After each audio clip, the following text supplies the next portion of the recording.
there should be no shame on that. Yeah. I think there should be more shame on getting into debt and putting yourself in a difficult position for the rest of the year just to impress somebody.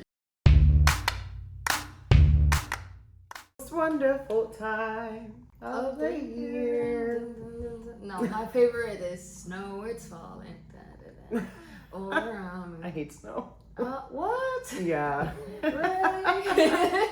Why? But do you hate snow or New York snow? New York snow. That's Okay, a good that's point. that's Nobody different. likes New York snow. Yeah.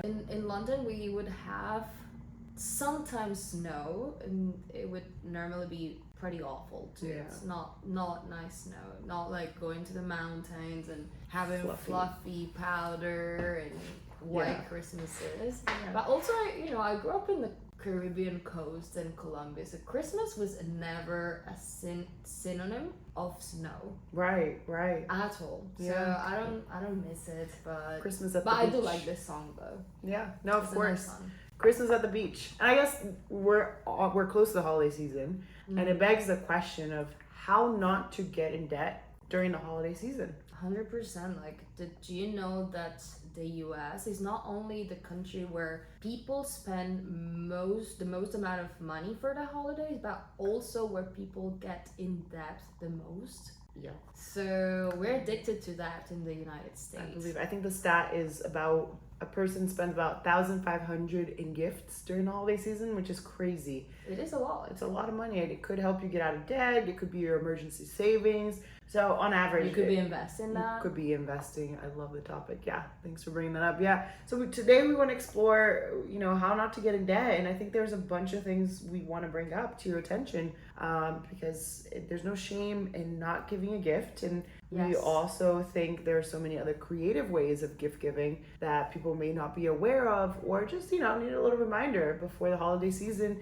gets in full swing. So Exactly. I mean, that you've mentioned a point that it's an excellent way of how not to get in debt. So know if you can, first of all, afford and how much can you afford to spend during this holiday season. If you cannot afford, $1, that's okay. There should be no shame on that. yeah. I think there should be more shame on getting into debt and putting yourself in a difficult position for the rest of the year just to impress somebody. Oh my God, yeah. I mean, my family is huge in Brazil, and there was no way, and I don't think there was ever a year expectation that you should be giving gifts to everybody, right? So, and when I moved to America, we did a lot of Yankee swaps and Secret Santas, and even as kids, I still remember those were really fun memories, and my parents used this as a way to also save money with our friends.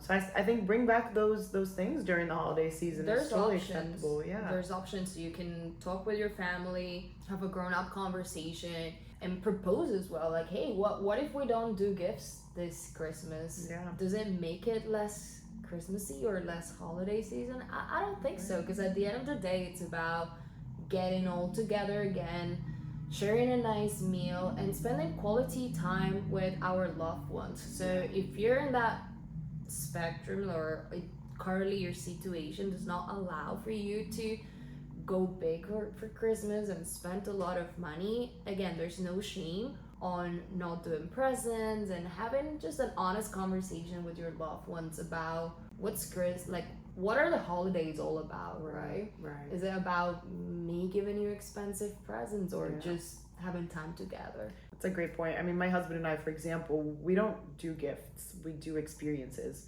And I know that's not in a lot of people's budgets, but we'll forego like the birthday gift, the Christmas gift, anniversaries, and we'll do a trip, right? Mhm. And sometimes that sure, I want a new Dyson Airwrap. However, I'd love to go on, a trip to the beach and enjoy the sun and have nice memories, and just it's not a thing, it's a memory, and I cherish that a lot. I mean, what about you? What do you enjoy for the holidays? I enjoy spending time with my family, and when it comes to presents, I try to be very intentional on my shopping, but also in the options for others. So, for example, with my partner, I will have a list of ideas Sure. for my good. present, because I don't want him to waste money and I don't want to be unhappy with a gift I know I want love and I don't need. So I normally have this mindset when I buy something, do I really need it Yeah.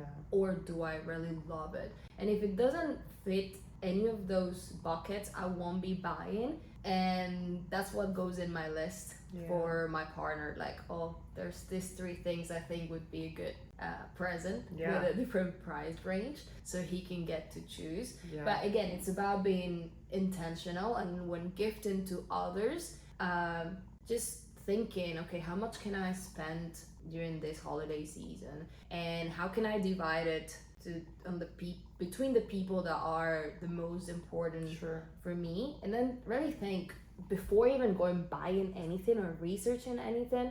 I need to think, okay, maybe 2 or 3 ideas that I know Joyce would really appreciate, maybe she will love or she will need, and then I go shopping. Yeah. Never go shopping to the mall without Empty-handed or planned. no, Yeah. that's a formula for F disaster. Yeah. If you just go there with So your true. card, it ain't gonna work. There's no budget that is So even true. gonna take you there if you don't have a plan. Yeah, and I mean, let's take a step back, right? Christmas is like known for its consumerist, especially in America. I mean, everybody's seen the Oh, yeah. Coca-Cola ads; they are great, and they give you this feeling of nostalgia, and then you just immediately go spending. And it's whether it's Christmas, Hanukkah, Kwanzaa, Yeah. any of the holidays at the end of the year.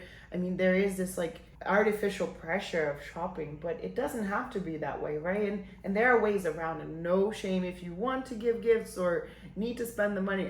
We're just trying to talk about ways to not get in debt about it. And so Yeah. what are some ideas, right? Like That's the point, right? It's not about here. We're not never in the extreme, because it's important to enjoy life.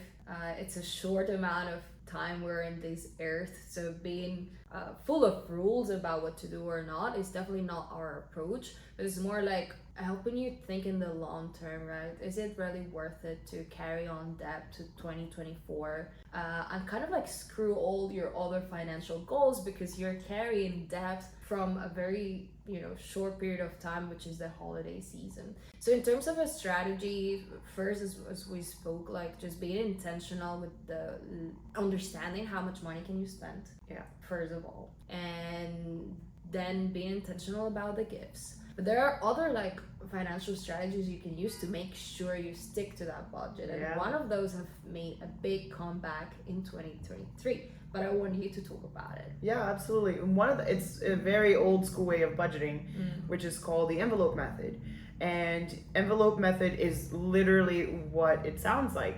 It's when you tuck away money in an envelope for a predetermined amount of time, and then you take that envelope with you and only spend what's in that envelope. And a lot of people have had amazing success at this, to help them get out of debt, to pay their student loans, but also just stay within a parameter, right? Maybe they don't trust themselves with the credit cards, or maybe they don't have access to a credit card based on income or credit score. And so when you use the envelope method, which is a very cheap way, free, if you're reusing envelopes, we're also earth friendly here, and you tuck away that money and you just take that to the store. And I've seen people do this for their groceries, for back to school shopping, overall gifts. So really it's a great way to set parameters, when you know yourself, set parameters and only spend that and not much more. And I think one thing we want to stay away from is maybe the buy now pay later apps, which have made a humongous return and success in the last couple of years. And it's really just layaway, right? Remember layaway when we were kids? Yeah. But perhaps our parents had to make all the payments before bringing home the goods. These buy now pay later apps have this approach of take the product with you, pay us as you go, and it's a pseudo credit card at the end of the day. It is. It's immediate gratification, and we're a generation with that written all over our face. We need to work on our patience and understanding that there's an effort in order to get things.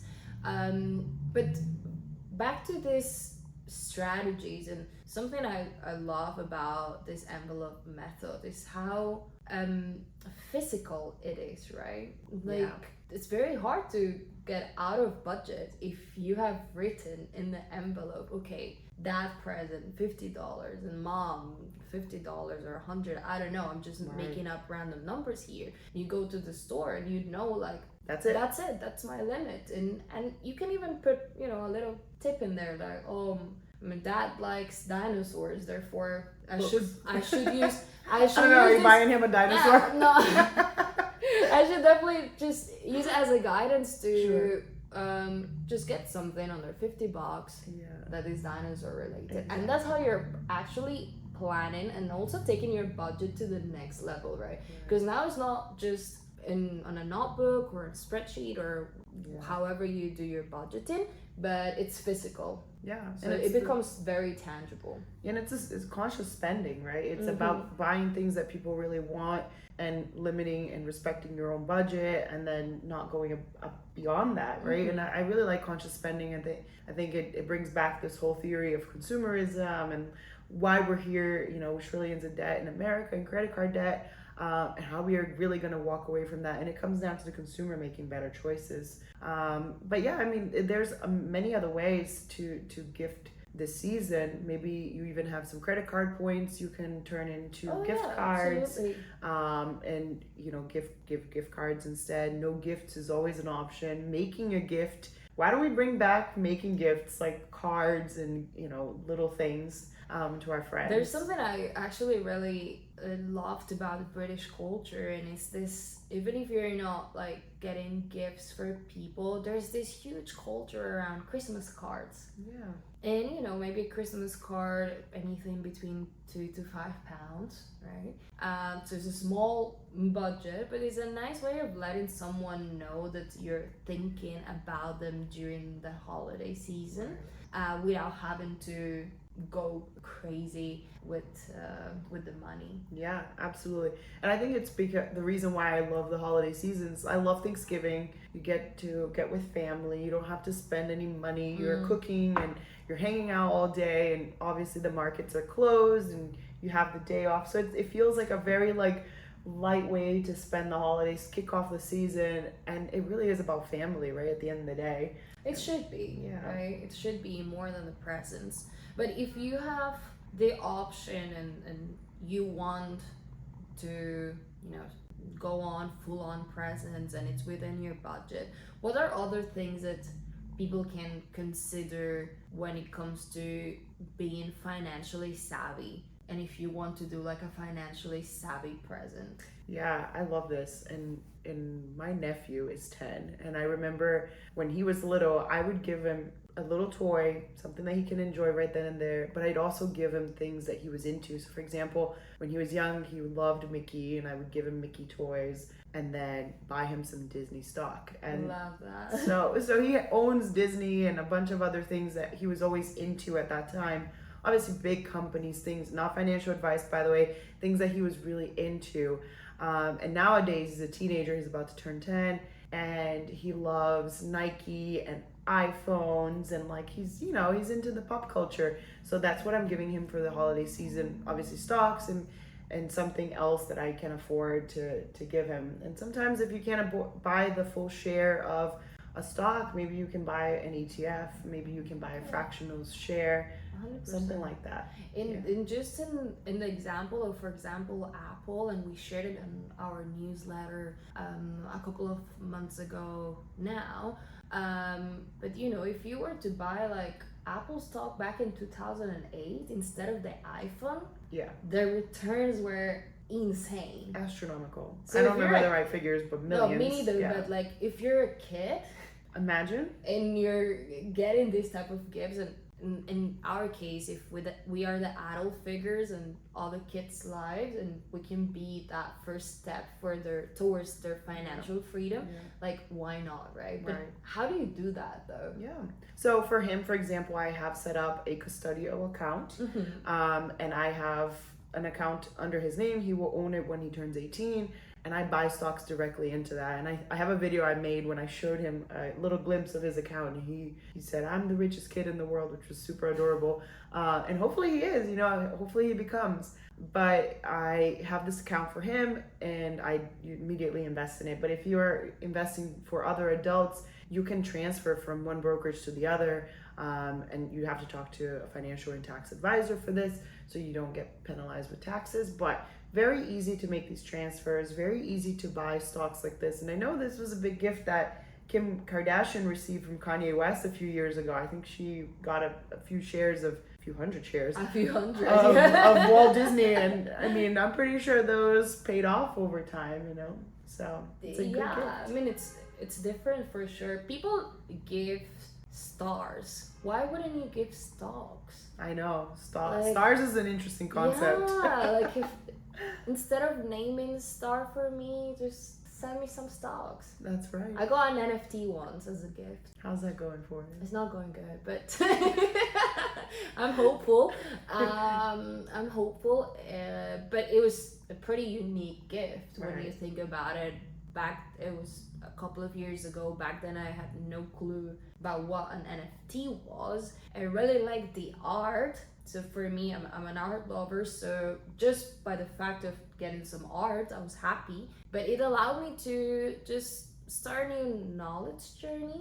Yeah. So if you're giving someone a stock, for example, chances are that person's going to start researching, and maybe it would be the start of their financial literacy journey. Absolutely. I think the NFT example is a great example. There are so many ways to invest in art, wine, exotic products, gold, silver. I mean, you name it. There's a way to invest in things like that.